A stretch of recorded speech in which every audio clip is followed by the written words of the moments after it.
NASA ने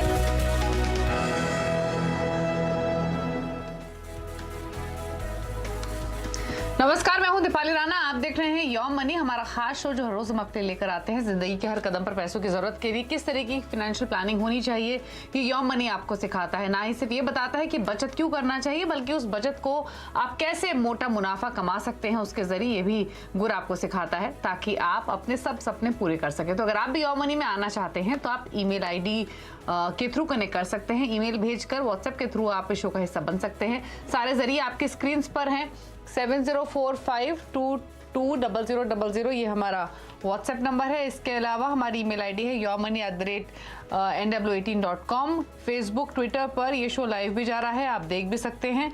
साथ ही आप अपने सवाल भी वहां पर पोस्ट कर सकते हैं #आस्क योरमनी लिखकर। तो काफ़ी सारे माध्यम है जिसके थ्रू आप यॉम मनी का हिस्सा बन सकते हैं। आज भी आपके तमाम सवाल इस शो में हम शामिल करेंगे। हमारे साथ वाइस इन्वेस्ट प्राइवेट लिमिटेड के सीईओ हेमंत रुस्तगी मौजूद हैं। हेमंत जी नमस्कार, स्वागत है आपका। और सवाल लें उससे पहले आज इंटरनेशनल फंड्स के बारे में बातचीत कर लेते हैं, क्योंकि ये एक वो कैटेगरी है जिसने हाल ही में काफ़ी पॉपुलैरिटी हासिल की है। इंटरनेशनल मार्केट्स में एक्सपोजर लेने का एक काफ़ी अच्छा जरिया ये हो सकता है, लोग इस नज़रिए से देखते हैं। बट एग्जैक्टली इंटरनेशनल फंड्स होते क्या हैं, किस कैटेगरी ऑफ इन्वेस्टर्स को ये सूट करते हैं, और इन फंड्स की कैरेक्टरिस्टिक्स क्या होती हैं?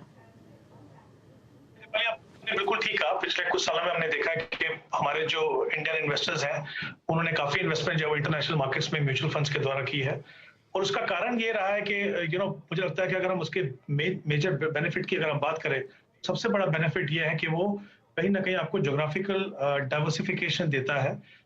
अमूमन जो हम देखते हैं इन्वेस्टर्स अपने पोर्टफोलियो को डाइवर्सिफाई करते हैं डिफरेंट एसेट क्लासेस से, जैसे इक्विटी रहेगी, डेट रहेगी, या तो फिर कमोडिटीज, रियल एस्टेट, उस तरह की आपके पास एसेट क्लासेस रहते हैं। बट ये एक जो एडिशन है ये कहीं ना कहीं काफी मुझे लगता है कंट्रीब्यूट करता है इन्वेस्टर्स के पोर्टफोलियो में, और शायद यही कारण है कि हमने देखा कि पिछले कुछ सालों में इन्वेस्टर्स ने इसमें काफी इंटरेस्ट लिया। और ऑफ कोर्स उसका दूसरा कारण ये था कि वहाँ की जो परफॉर्मेंस है, जो यूएस मार्केट की जो परफॉर्मेंस है, जो कुछ और जो फंड्स थे उन्होंने काफी अच्छा परफॉर्म किया था, तो कहीं ना कहीं इन्वेस्टर्स ने अपने पोर्टफोलियो में उनको शामिल किया। इस तरह के फंड है, मैं आपको बता देता हूँ। देखिए, जब हम इंटरनेशनल इन्वेस्टिंग की बात करते हैं तो किसी भी आम निवेशक के लिए बहुत मुश्किल होता है ये डिसाइड कर पाना कि कौन से ज्योग्राफिकल रीजन में इन्वेस्ट करें, किस तरह की कंपनी में इन्वेस्ट करें, कौन से इंडेक्स में इन्वेस्ट करें। तो मुझे लगता है कि म्यूचुअल फंड जैसी जो डाइवर्सिफाइड व्हीकल है वो उनके लिए बिल्कुल सही है। ऑप्शंस उनके पास ऐसी हैं कि देखिए, कुछ फंड ऐसे हैं जो फंड ऑफ फंड्स हैं, यानी जो पैसा आपसे जो फंड मोबिलाइज करते हैं वो किसी इंटरनेशनल फंड में इन्वेस्ट किया जाता है जो ऑलरेडी एग्जिस्टिंग है, तो आपको पता है कि किस तरह के फंड में आपका पैसा जाएगा। तो एक तो वो हो गया। दूसरा है एक्सचेंज ट्रेडेड फंड, वो भी एक आपके पास ऑप्शन है। तीसरा ऐसे फंड्स हैं जो डिफरेंट थीम्स या डिफरेंट रीजन्स में, जैसे यूएस में, यूरोप में, चाइना में या इमर्जिंग मार्केट्स में वहां पे इन्वेस्ट करते हैं, वो भी ज्यादातर जो है वो फंड ऑफ फंड है। तो और चौथा आई थिंक एक और तरीके का फंड है जहां पे हमने देखा कुछ लिमिटेड नंबर ऑफ फंड्स है जो 65% पैसा डोमेस्टिक मार्केट में लगाते हैं और 35% जो है वो इंटरनेशनल मार्केट में लगाते हैं। तो ये 3 या 4 तरह की ऑप्शन है इन्वेस्टर्स के लिए। जैसे मैंने कहा, किसी भी निवेशक के लिए ये फैसला कर पाना बहुत मुश्किल है कि कौन से मार्केट में किस तरह का पोर्टफोलियो बनाए। तो जो फंड्स हैं, इंटरनेशनल फंड्स, ये काफी एक इंपॉर्टेंट रोल प्ले करते हैं। अब किस तरह के इन्वेस्टर इसमें इन्वेस्ट करें, ये काफी इंपॉर्टेंट सवाल है। देखिए, कभी कभी क्या लगता है कि जब इंटरनेशनल मार्केट्स अच्छी कर रही हैं तो इन्वेस्टर्स का रुझान रहता है कि चलिए हम भी वहां इन्वेस्ट करें। मेरा ये मानना है कि पहले तो अगर आप छोटे निवेशक हैं, पोर्टफोलियो बना रहे हैं, पहले तो इक्विटी का एक्सपीरियंस लीजिए, equity as an asset class को समझिए। हमारे देश में काफी सारी ऑप्शंस हैं आपके पास पोर्टफोलियो बनाने की, पहले उनको देखिए। एक बार आपका एक्सपीरियंस हो गया, आप एक रीजनेबली साइज पोर्टफोलियो बन गया, आप समझ सकते हैं कि किस तरह के रिस्क है। क्योंकि कहीं ये ना भूलें कि जब हम इंटरनेशनल मार्केट में इन्वेस्ट करते हैं तो पोटेंशियल है, साथ में वहां के अटेंडेंट रिस्क भी है, वो भी आपको समझने हैं। तो एक बार आपको वो एक्सपीरियंस आ गया, फिर आप अपने पोर्टफोलियो में डिसेंट साइज पोर्टफोलियो अगर बन गया, तब जाके आप इन फंड्स को अपने पोर्टफोलियो में शामिल कीजिए। शुरुआत से मैं डेफिनेटली रिकमेंड नहीं करूंगा कि आप इंटरनेशनल फंड्स को शामिल करें। आपको पहले equity as an asset class को समझना है, उसके न्यूएंसेस को समझना है, उसके बाद अपने पोर्टफोलियो में इन फंड्स को शामिल कीजिए। ओके, तो कब इन फंड्स को खरीदना है, कब वो सही टाइम है इनमें एक्सपोजर लेने का, वो तमाम बातें बताई हेमंत जी ने। लेकिन 2 चीज़ और मैं आपसे जानना चाहती हूँ। रिस्क इन फंड्स में क्या होते हैं? पहली चीज़ तो ये दूसरा ये कि अगर कोई अच्छी तरीके से वाकिफ है इंटरनेशनल फंड्स से, तो वो और अगर ऐड करना चाहता है तो क्या क्या ऑप्शंस उसके पास। और एक बहुत इंपॉर्टेंट चीज़, क्योंकि अगर आप ग्लोबल मार्केट्स को फिलहाल देखेंगे तो इंडियन मार्केट्स ने कंपैरेटिवली बेटर परफॉर्म किया है। ग्लोबल मार्केट्स में काफ़ी टर्बुलेंस रही है, फिर चाहे वो यूरोपियन हो, एशियन मार्केट्स हो या फिर यूएस मार्केट्स ही क्यों ना हो। तो टाइमिंग कितनी इंपॉर्टेंट है इन फंड्स में एक्सपोजर लेने की, या फिर एसआईपी के थ्रू कर रहे हैं तो निवेश कर सकते हैं किसी भी वक्त? नहीं, देखिए, जहां तक टाइमिंग का सवाल है, देखिए टाइमिंग तो करना पाना बहुत ही मुश्किल है। अगर हम 6 महीने पहले की बात करें तो ये इंटरनेशनल मार्केट्स के जो फंड्स है काफी अच्छा परफॉर्म कर रहे थे, और शायद एक वही कारण है कि हमने देखा काफी सारे इन्वेस्टर्स ने उसमें एक्सपोजर भी लिया। तो टाइमिंग करना तो बहुत मुश्किल है, बट आई थिंक मैं एग्री करता हूँ, जैसा आपने बिल्कुल सही कहा कि अगर आप एक डिसिप्लिन इन्वेस्टर हैं, एसआईपी से इन्वेस्ट कर रहे हैं, तो जब मार्केट में वहां पे हमने देखा कि यूएस के मार्केट्स में, यूरोपियन मार्केट्स में काफी ज्यादा गिरावट है as compared to Indian markets, तो आपको एक मौका मिल रहा है। अगर आप बहुत श्योर है कि आपने फंड सही चुना है, आपका एक्सपोजर जो है विद इन लिमिट्स है, जो आपका रिस्क प्रोफाइल है उसके हिसाब से है, तो फिर एसआईपी से अगर आप इन्वेस्ट कर रहे हैं ऑलरेडी, तो फिर आई थिंक बिल्कुल सही है, क्योंकि कहीं ना कहीं वो आपको एवरेजिंग करने दे रहा है, आप काफी नीचे के लेवल्स पे इन्वेस्ट कर रहे हैं। एक ही चीज यहाँ पे बोलना चाहूंगा कि अगर आप नए इन्वेस्टर हैं या फर्स्ट टाइम इन्वेस्ट करना चाहते हैं, थोड़ा सा आपको ये ध्यान रखना पड़ेगा कि अभी बहुत कम फंड्स हैं जो इंटरनेशनल फंड जो पैसा इस समय फ्रेश सब्सक्रिप्शन ले रहे हैं। उसका कारण ये है कि पूरे फंड इंडस्ट्री के लिए सेबी ने एक लिमिट लगाई थी $7 बिलियन की, और उसके अलावा जो ईटीएफ्स हैं उनके लिए 1 बिलियन थी, और विद इन दैट 7 बिलियन के अंदर अलग अलग फंड हाउसेस के अलग अलग लिमिट्स हैं। तो जनवरी में क्या हुआ था कि जनवरी एंड में इनफैक्ट पूरी इंडस्ट्री जो almost on the verge of crossing that limit थी, तो वो फंड्स पे रोक लगी थी कि आप पैसा एक्सेप्ट नहीं कर सकते। लेकिन कुछ जून के महीने में आई थिंक फिर से सेबी ने अलाउ किया है कि आप एक्सेप्ट कर सकते हैं अगर आपकी लिमिट बची है तो उसमें सिर्फ आपको ज्यादातर इस समय पे अगर आप इन्वेस्ट करना चाहें तो एक्सचेंज ट्रेडेड फंड या इस तरह के फंड मिलेंगे, लिमिटेड चॉइस है। But I think long run में जब भी ये ओपन होगा, या जो एग्जिस्टिंग इन्वेस्टर्स हैं इनकी एसआईपी चल रही है, वो तो मैं डेफिनेटली कहूंगा कि वो कंटिन्यू करें, क्योंकि टाइमिंग करने की कोशिश मत कीजिए। जैसा मैंने कहा, जब ये मार्केट्स अच्छे करेंगे तो ऑब्वियसली कहीं ना कहीं आपके पोर्टफोलियो में काफी कंट्रीब्यूट कर सकते हैं। ओके, चलिए, तो इंटरनेशनल फंड से जुड़ी तमाम बारीकियां हेमंत जी ने बताई हैं। अगर अब भी कुछ आप जानना चाहते हैं, कुछ समझ में नहीं आया है, कुछ सवाल है इन फंड से जुड़ा हुआ, तो आप भेज सकते हैं योर मनी में। लेकिन जो सवाल ऑलरेडी हमें मिले हैं उनमें कर लेते हैं शामिल। पहले कॉलर से बातचीत करते हैं। मीनाक्षी हमारे साथ मौजूद है फोन लाइन पर। मीनाक्षी जी नमस्कार, बताइए क्या सवाल है। नमस्कार मैम, एक्चुअली मैं लास्ट 1 ईयर से म्यूचुअल फंड में इन्वेस्ट कर रही हूँ, करीबन 25,000 मंथली, और इसके अलावा मैंने 10,000 का कन्या भी लिया है अपने डॉटर्स के लिए। ये 20 तो जो म्यूचुअल फंड है आपके पास, इसमें आप कितने की एसआईपी कर रही हैं? मैम ऑलरेडी मैंने मेंशन किया है 5,000 4 फंड में, 5 फंड में, एंड 2 जो फंड है मेरे, वन में 3,000 एंड सेकंड में 2,000, तो टोटल 25,000 है ये। टोटल 25,000 है। और कब से कितना टाइम हो चुका है इन एसआईपीस को? मैम ये लास्ट 1 ईयर से कर रही हूँ मैं, लास्ट सितंबर 2021 से कर रही हूँ। ठीक है, ठीक है। तो इनके पास जो फंड्स हैं, ऑलमोस्ट 6 फंड्स हैं जिसमें 25,000 की एसआईपी चल रही है। आदित्य बिरला सन लाइफ के 2 फंड्स हैं, एक्सिस के 2 फंड्स हैं, टाटा डिजिटल है, पराग पारिक फ्लेक्सी कैप है। तो थोड़ा फंड हाउसेस का डाइवर्सिफिकेशन कम है, बट कैटेगरीज का तो किया हुआ है। बट चॉइसेस कैसी है हेमंत जी, वो बताइए। प्लस जो इनका सवाल है कि अपनी डॉटर्स के लिए इन्वेस्ट कर रही हैं, उनके फ्यूचर गोल्स के लिए। 2 डॉटर्स हैं इनकी, एक 15 साल की, एक 9 साल की। तो 15 साल में कितना एक्यूमुलेट कर पाएंगे इन एसआईपीस के थ्रू? देखिए Deepali, I think 2-3 important aspect है यहाँ पे। इन्होंने कहा कि इनके जो गोल्स हैं वो डॉटर्स की एजुकेशन है, उनकी मैरिज है, और आई थिंक अपने खुद की रिटायरमेंट की प्लानिंग की जो बात कर रहे हैं यहाँ पे। तो आई थिंक सबसे इंपॉर्टेंट चीज ये है कि इनका जो प्रोसेस बिल्कुल सही है कि एसआईपी से इन्वेस्ट कर रहे हैं, इक्विटी फंड में इन्वेस्ट कर रहे हैं, क्योंकि वही एक एसेट क्लास है जो आपको आगे जाके रियल रेट ऑफ रिटर्न देगी, positive real rate of return देगी। बट इंपॉर्टेंट चीज यहाँ पे जो मिसिंग मुझे लगती है वो ये है कि अपने गोल्स को आप एस्टेब्लिश तो किया आपने, लेकिन एक टाइम होराइजन भी दिया, लेकिन एक टारगेट दी। टारगेट देने से क्या होता है कि एज्यूम रेट ऑफ रिटर्न पे आप जब बैकवर्डली वर्क करते हैं तो आप देखेंगे कि आप देख पाएंगे कि कितना पैसा आपको इन्वेस्ट करना है अपने गोल्स को पूरा करने के लिए। कभी कभी क्या होता है, रैंडमली हम पैसा इन्वेस्ट करते हैं, वो पोर्टफोलियो तो बन जाता है लेकिन शायद वो पूरा ना पड़े। तो एक तो पहले मैं चाहूंगा ये स्टेप डेफिनेटली कर लें, क्योंकि बाकी जब प्रोसेस इनका बिल्कुल सही है। अगर मैं इनके फंड्स की बात करूं ब्रॉडली, तो 2 फंड्स देखिए, इनमें एक वैल्यू फंड भी है, एक स्मॉल कैप फंड भी है, एक सेक्टर फंड भी है। तो मुझे लगता है कहीं ना कहीं थोड़ी पोर्टफोलियो में एग्रेशन ज्यादा है। ये ना भूलें कि इक्विटी इटसेल्फ एक एग्रेसिव एसेट क्लास है, बहुत ज्यादा एग्रेसिव पोर्टफोलियो मत बनाइए। मैं चाहूंगा कि एग्जिस्टिंग फंड्स में इनके जो 2 फंड्स हैं वो अब उनको रिटेन कर सकते हैं, और वो है एक्सिस मिड कैप और पराग पारिक का फ्लेक्सी कैप फंड। उसके अलावा जो फंड है उनकी जगह पे मैं इनको 3 फंड रेकमेंड कर रहा हूँ large and mid cap category के, और ICICI Pru large and mid cap, HDFC large and mid cap और कोटक इक्विटी अपॉर्चुनिटी।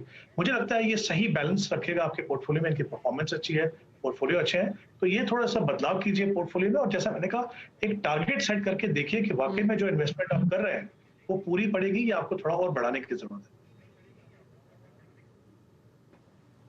ओके, चलिए, तो ये सजेशन है आपके लिए। आप कुछ फंड्स हैं जो आप और ऐड कर सकती हैं, और साथ ही 2-3 फंड्स हैं जिनमें आप कंटिन्यू कर सकती हैं। तो इन्वेस्टमेंट रखिए, लेकिन थोड़े से बदलाव यहाँ पर सजेस्ट किए हैं हेमंत जी ने। अगले कॉलर से अब बातचीत करेंगे। अंकित द्विवेदी हैं हमारे साथ फोन लाइन पर। अंकित, गुड इवनिंग, बताइए सवाल। Good evening ma'am. मैं एक्चुअल में एक प्राइवेट सेक्टर में जॉब करता हूँ अभी, और मैं एसआईपी और म्यूचुअल फंड के बारे में थोड़ा कंफ्यूज हूँ कि कहाँ से स्टार्ट करनी चाहिए और क्या शुरुआत करनी चाहिए। थोड़ा मन में डर भी है, और एक फ्यूचर प्लानिंग के लिए सोच रहा हूँ जिसमें एक शॉर्ट टर्म प्लान कोई अच्छा सा मिले, और एक लॉन्ग टर्म के लिए कितना इन्वेस्टमेंट करना चाहिए और कितने टाइम के लिए करना चाहिए। ठीक है, तो हेमंत जी, सोच तो इनकी है, तैयारी आपको करनी है, मदद आपको करनी है इनकी, क्योंकि जैसे इन्होंने कहा ये बिल्कुल रॉ हैं, बिगनर हैं। म्यूचुअल फंड्स में इन्वेस्टमेंट तो करना चाहते हैं, बट थोड़ी सी अप्रीहेंशंस भी हैं इनके मन में। तो कीजिए प्लीज इनकी मदद। कैसे, कहाँ से शुरुआत करें? एक शॉर्ट टर्म स्ट्रैटेजी बनाना चाहते हैं और एक लॉन्ग टर्म गोल के साथ। जी दीपाली, मैं कहूंगा कि जो भी सवाल अंकित ने किए हैं, आई थिंक वो बिल्कुल नेचुरल है वो आने, क्योंकि जब आप मार्केट लिंक प्रोडक्ट में इन्वेस्ट करना शुरू करते हैं, फर्स्ट टाइमर हैं, तो आपके पास काफी सारी परसेप्शंस होती हैं, आपने लोगों से सुना होता है, लोगों के एक्सपीरियंस सुने होते हैं, अच्छे भी हैं उसमें, बुरे भी हैं, तो कहीं ना कहीं वो डर रहता है। बट इन्होंने बात की म्यूचुअल फंड और एसआईपी की, तो पहली बात मैं इनको बता दूं कि म्यूचुअल फंड एक डाइवर्सिफाइड इन्वेस्टमेंट व्हीकल है जो आपको अलाउ करती है डिफरेंट एसेट क्लासेस, चाहे इक्विटी, डेट या फिर गोल्ड, उसमें इन्वेस्ट करने के लिए। तो ये खुद से एक इन्वेस्टमेंट ऑप्शन नहीं है, एक इन्वेस्टमेंट व्हीकल है, पहली बात। दूसरी बात, एसआईपी की जो हम बात करते हैं, अमूमन हमने सबने सुना होगा रेकरिंग डिपॉजिट के बारे में बैंक में, यानी आप हर महीने पैसा इन्वेस्ट करते हैं, उसी तरीके से एसआईपी है। आप कमिट करते हैं कि हम हर महीने इतना पैसा लगाएंगे, इस तारीख को लगाएंगे। तो कहीं ना कहीं देखिए, 2 तरह से डिसिप्लिन आता है आपके पास। एक तो सेविंग प्रोसेस में डिसिप्लिन आता है, आप हर महीने अपनी सैलरी में से कुछ पैसा बचाते हैं, वो एक बहुत इंपॉर्टेंट डिसिप्लिन है। दूसरा, इन्वेस्टमेंट भी आप टाइमिंग करने की कोशिश नहीं कर रहे हैं, आप आपने डिसाइड किया पहले से कि हर महीने के 5 तारीख या 15 तारीख या 25 तारीख को मैं ये पैसा इन्वेस्ट करूंगा। तो कहीं ना कहीं वो आपके इन्वेस्टमेंट प्रोसेस में डिसिप्लिन आता है। बट एसआईपी के लिए इंपॉर्टेंट है कि जैसे उन्होंने कहा कि एक शॉर्ट टर्म करना है, एक लॉन्ग टर्म करना है। तो लॉन्ग टर्म में ऑब्वियसली अगर हम बात करें, मान लीजिए 8-10 साल या उससे ज्यादा का समय है, तो इक्विटी फंड जो है उनके अंदर आप एसआईपी कीजिए। हाँ, वहां पे डर ये है वॉलेटिलिटी का, लेकिन क्योंकि अगर आप लंबे समय के लिए इन्वेस्ट करते हो, रेगुलरली इन्वेस्ट करते हो, तो आपको अलग अलग लेवल पे इन्वेस्ट करने से एवरेजिंग का फायदा होता है, और जो वॉलेटिलिटी का इम्पैक्ट है आपके पोर्टफोलियो पे काफी हद तक कम होता है। शॉर्ट टर्म में आपका फोकस होना चाहिए कैपिटल सेफ्टी पे, पर डिपेंड, अगर वो मान लीजिए मीडियम टर्म है, 5 या 7 साल का समय है आपके पास, तो जो हाइब्रिड फंड्स होते हैं, जैसे बैलेंस एडवांटेज फंड है या इक्विटी सेविंग फंड है, उस तरह के इन्वेस्टमेंट ऑप्शन को अपने पोर्टफोलियो में आप शामिल कीजिए। बट अगेन, इनको भी मैं वही कहूंगा कि कुछ गोल बना के चलिए। Even if the goal is wealth creation चलेगा, लेकिन टाइम होराइजन में क्लैरिटी चाहिए कि वो 5 साल है, कि वो 10 साल है, कि वो 15 साल है। दूसरी बात, एक टारगेट लेके चलेंगे तो कहीं ना कहीं आपको इंस्पिरेशन मिलेगी कि आगे जाके आपको अपनी इन्वेस्टमेंट को बढ़ाना है। सिर्फ ये नहीं कि 5,000 से शुरू किया और वहीं पे छोड़ दिया। आई थिंक ये 2-3 चीजें अगर आप शुरुआत में करें तो मुझे लगता है 50% विक्ट्री आपकी उसी लेवल पे हो जाती है। और बाकी अच्छे फंड चुनिए, कंसिस्टेंटली परफॉर्मिंग फंड चुनिए। तो अगर ऐसे लॉन्ग टर्म की अगर आप बात कर रहे हैं, जैसे Nippon India multi cap fund काफी अच्छा फंड है, कोटक इक्विटी अपॉर्चुनिटी मैंने अभी रिकमेंड किया एक क्वेश्चन में, तो आई थिंक इस तरह के फंड आप लीजिए। और अगर मीडियम टर्म में देख रहे हैं तो बैलेंस एडवांटेज फंड देख सकते हैं, तो उसमें भी अगर आप चाहें तो जैसे निपॉन का बैलेंस एडवांटेज है, आईसीआईसीआई का बैलेंस एडवांटेज है, तो ऑप्शंस आपके पास बहुत है। डिसिप्लिन लेके आइए अपने इन्वेस्टमेंट प्रोसेस में, टाइम होराइजन क्लियर रखिए और उसको कंटिन्यू कीजिए। कोशिश कीजिए कि हर साल जैसे जैसे आपकी इनकम बढ़े, आप उसको अपने इन्वेस्टमेंट लेवल को थोड़ा सा बढ़ाते रहे। तो प्रोसेस थोड़ा सा इलेबोरेट है लेकिन सिंपल है, रिजल्ट्स बहुत फिनोमिनल है। अगर आप एक डिसिप्लिन इन्वेस्टर बन के रहेंगे। तो डर होना जरूरी है, लेकिन ये डर जो है आपको रोकना नहीं चाहिए, क्योंकि ऐसी स्ट्रेटेजीज है कि लॉन्ग टर्म में और डिसिप्लिन तरीके से इन्वेस्ट करने से ना ही उनका इम्पैक्ट कम होता है, बल्कि वो इनफैक्ट आपके एडवांटेज में। ओके, तो हेमंत जी ने काफी इलैबोरेट वे में अंकित जी आपको बताया है कि क्या अप्रोच होनी चाहिए, क्या स्टेप्स आपके होने चाहिए जब आप म्यूचुअल फंड में इन्वेस्टमेंट करते हैं। डिसिप्लिन तो बहुत ज़रूरी है ही, लेकिन विजन, गोल भी बहुत इंपॉर्टेंट है। और शॉर्ट टर्म, लॉन्ग टर्म में किन फंड्स को आप चुन सकते हैं वो भी आपको सजेशंस दिए गए हैं। रुक रहे हैं इसी के साथ एक ब्रेक के लिए, लौटेंगे तो कुछ और कॉलर्स से करेंगे बातचीत, कुछ और सवाल हैं हमारे पास, चल वापस आते हैं।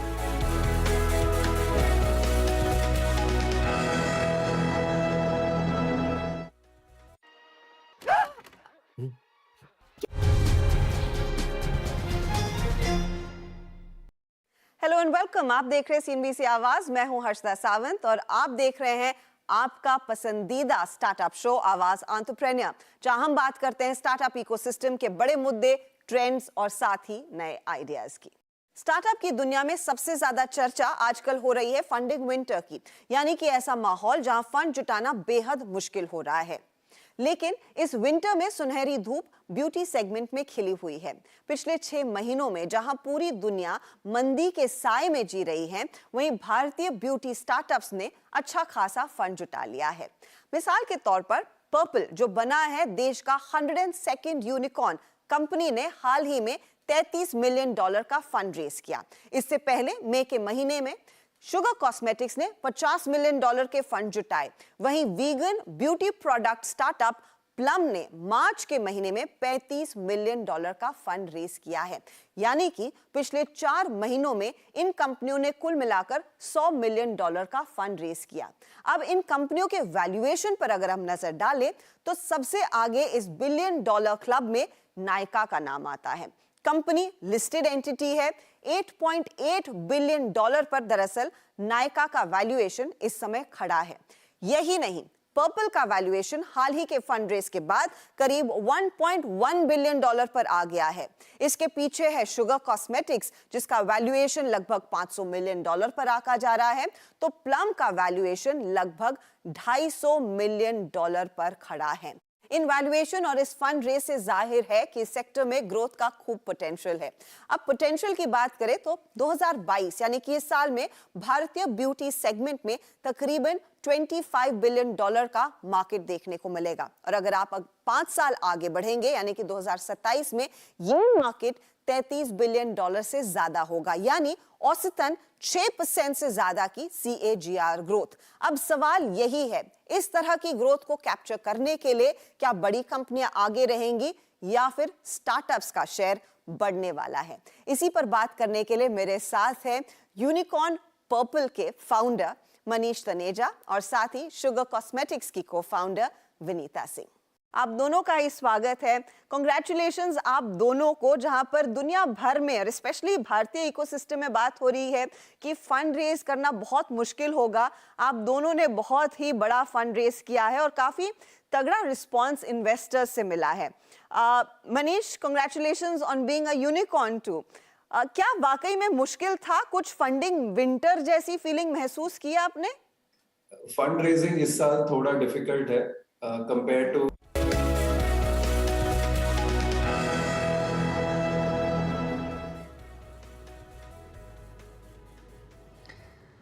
आप देख रहे हैं यो मनी, हेमंत रुस्तगी हमारे साथ मौजूद हैं आपके सभी सवालों को आंसर करने के लिए। और अगले कॉलर जो हमारे साथ कनेक्टेड है वो है पार्थ वोरा, माफ कीजिए। पार्थ नमस्कार, बताइए आपका क्या सवाल है, क्या जानना चाहते हैं?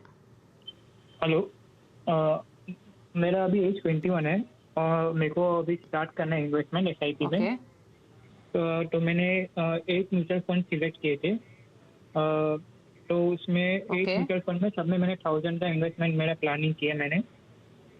तो 8 म्यूचुअल फंड, तो उसमें UTI निफ्टी 50 है, फॉरेक्स फ्लेक्सी कैप है, क्वांट टेक सेविंग है, ICICI टेक्नोलॉजी फंड है, Canara Robeco large cap fund है, PGIM मिड कैप फंड है, HCS ग्रोथ अपॉर्चुनिटी फंड है और lastly ICICI prudential next 100 index fund है।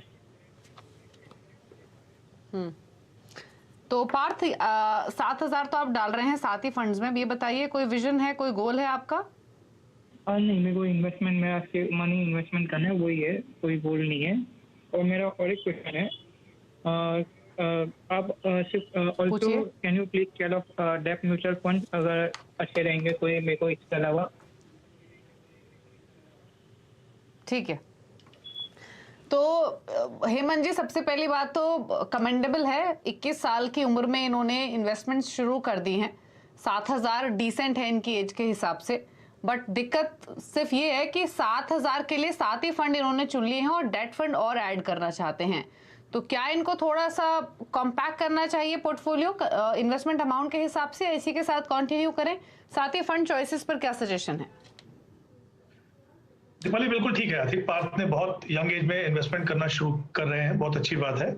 उसके फायदे ये होते हैं कि इस स्टेज पे एक तो आप थोड़ा रिस्क ले सकते हैं। आप एज एन इक्विटी इन्वेस्टर, आपके पास बहुत ज्यादा पैसा नहीं होता इन्वेस्ट करने के लिए, तो आप जो लेसन या गलतियां करते हैं उससे भी बहुत ज्यादा नुकसान नहीं होता। तो जब तक आप उस स्टेज पे पहुंचते हैं कि आपके पास सीरियस पैसा हो इन्वेस्ट करने के लिए, तब तक जो अमूमन जो डर रहते हैं इक्विटी इन्वेस्टर्स के, वो आपके दिमाग से निकल जाते हैं। आप काफी कुछ सीख जाते हैं मार्केट्स के बारे में कि किस तरह से डिफरेंट सेगमेंट्स काम करते हैं, कैसे equity as an asset class काम करती है। तो आई थिंक काफी कमेंडेबल है श्योरली कि आप इतनी यंग एज में शुरुआत कर रहे हो। 7,000 के लिए 7 फंड डेफिनेटली मुझे लगता है it's a case of over diversification, तो इसमें डेफिनेटली उनको थोड़ा सा कॉम्पैक्ट करने की जरूरत है। आपको अंडरस्टैंडिंग के लिए इक्विटी कैसे बिहेव करती है या डिफरेंट सेगमेंट कैसे बिहेव करते हैं, मेरे हिसाब से 4 फंड अगर आप रखें तो बिल्कुल सही है।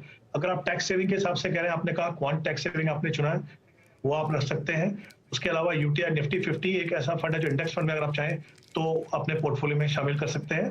उसके अलावा पीजीएम का जो मिड कैप फंड है वो काफी अच्छा फंड है और मिड कैप सेगमेंट में भी एक्सपोजर इस स्टेज में मुझे लगता है अच्छा है, क्योंकि आप उस सेगमेंट को बेहतर तरीके से समझ पाएंगे। और उसके अलावा एक्सेस ग्रोथ अपॉर्चुनिटी जो एक लार्जर मिड कैप फंड है और साथ में कुछ पैसा जो है वो इंटरनेशनल मार्केट्स में भी वहां पे इन्वेस्ट होता है। तो मुझे लगता है ये 4 फंड अपने पोर्टफोलियो में रखिए। सेक्टर फंड वगैरह को इस समय पे मुझे लगता है थोड़ा दूर रखिए, बाद में जाए तो अगर आप अपने पोर्टफोलियो में शामिल कर सकते हैं। तो ये 4 फंड रखिए। डेट फंड की इन्होंने बात की सिर्फ इसलिए क्योंकि आपने सुना है कि पोर्टफोलियो में डाइवर्सिफिकेशन होना चाहिए, इक्विटी भी हो डेट भी हो, इसलिए डेट में मत इन्वेस्ट कीजिए। अगर वाकई में आपके पास शॉर्ट टर्म का कुछ पैसा है तब आप डेट में देखिए। तो जैसे शॉर्ट ड्यूरेशन के जो फंड्स हैं उन फंड कैटेगरीज को आप देखिए इस समय पे, क्योंकि हम देखने वाले हैं शायद एक और रेट हाइक देखेंगे और शायद उससे ज्यादा आगे जाके 1 या 2 और भी रेट हाइक हो सकते हैं। तो इस समय पे शॉर्ट ड्यूरेशन फंड्स में आप इन्वेस्ट कीजिए अगर आपका पर्पस वाकई में शॉर्ट टर्म के लिए इन्वेस्ट करना है तो। ओके, तो सिर्फ 4 फंड्स रखिए पोर्टफोलियो में, वो फंड्स आपके स्क्रीन पर है। डेट फंड जरूरी नहीं है शामिल करना। डेट फंड्स में इन्वेस्टमेंट को लेकर स्ट्रैटेजी क्या होनी चाहिए वो समझाया आपको हेमंत जी ने, और बाकी इन्वेस्टमेंट्स अपनी कंटिन्यू रखिए। शुक्रिया हेमंत जी, शो में आए आप, सभी व्यूअर्स की आपने हेल्प की उनके पोर्टफोलियो को बेहतर बनाने में। Thank you for being on the show. समय की कमी है इसीलिए हेमंत जी से उनके फंड्स नहीं पूछ रहे हैं, लेकिन जो शेयर किए उन्होंने अपने टॉप फंड्स वो हम आपकी स्क्रीन पर लेकर आ रहे हैं, आप एंड में देख सकते हैं। ये वो फंड्स हैं उन व्यूअर्स के लिए जो पोर्टफोलियो क्रिएट करना चाहते हैं, तो नोट कर लीजिए हेमंत रस्तोगी के टॉप 4 फंड्स आपकी स्क्रीन पर। इसी के साथ योर मनी में इतना ही। नमस्कार।